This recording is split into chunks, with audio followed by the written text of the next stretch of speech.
Aláròyé máa wí o. Farouk ti dèrò Agodi nìbàdàn èyí lohun tó gbé e débẹ̀. Onídàájọ́ abilékọ O.E. Owóṣeni ti pàṣẹ pé kí wọ́n lọ́ọ́ fi àfúrásì ọ̀daràn kan tórúkọ rẹ̀ ń jẹ́ Farouk pamọ́ sọ́gbà ẹ̀wọ̀n Agodi nílùú Ìbàdàn nípínlẹ̀ Ọ̀yọ́ títí di ọjọ́ 13 oṣù kọkànlá ọdún 2025 yìí tí òun yóò tún gbé ẹjọ́ rẹ̀ yẹ̀wò lórí ẹ̀sùn olè jíjà.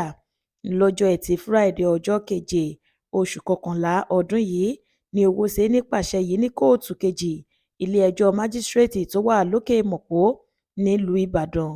Lásìkò ìgbẹ́jọ́ náà, àfúrásì ọ̀daràn yìí kò fàkókò kóòtù ṣòfò rárá tó fi ní òun jẹ̀bi ẹ̀sùn olè jíjà tí wọ́n fi kan òun. Ó ní lóòótọ́ lòun jí fóònù ìléwọ́ ńláńlá méjì gbé gẹ́gẹ́ bí agbèfọ́ba ọ̀gbẹ́ni Ayọ̀délé Ayẹni bí wọ́n ti sọ. Ó ní ọjọ́ Àìkú Sunday ọjọ́ 5 oṣù kẹwàá ọdún yìí ni àfúrásì jí fóònù Android méjì tó jẹ́ ti ọ̀gbẹ́ni Sadiq Makinde ní agbègbè Ìdí-kan nílùú Ìbàdàn ní nǹkan bíi aago kan òru.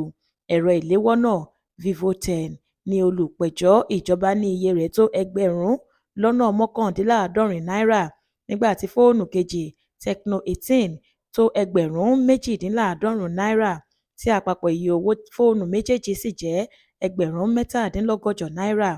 Ó wáá fi kún ọ̀rọ̀ rẹ̀ wípé ẹ̀ṣẹ̀ tí Farouk ṣẹ̀ yìí tako àwọn abala kan nínú òfin tó de ìwà ọ̀daràn nípínlẹ̀ Ọ̀yọ́. Ọjọ́bọ̀ Thursday ọjọ́ 13 oṣù yìí ni adájọ́ sún ìgbẹ́jọ́ míì sí.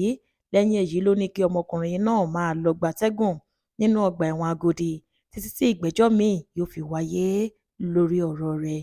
Táíwò Ọlárẹ̀wájú ló ṣe àkójọpọ̀ ìròyìn yìí fún ìkànnì Aláròyé Online TV.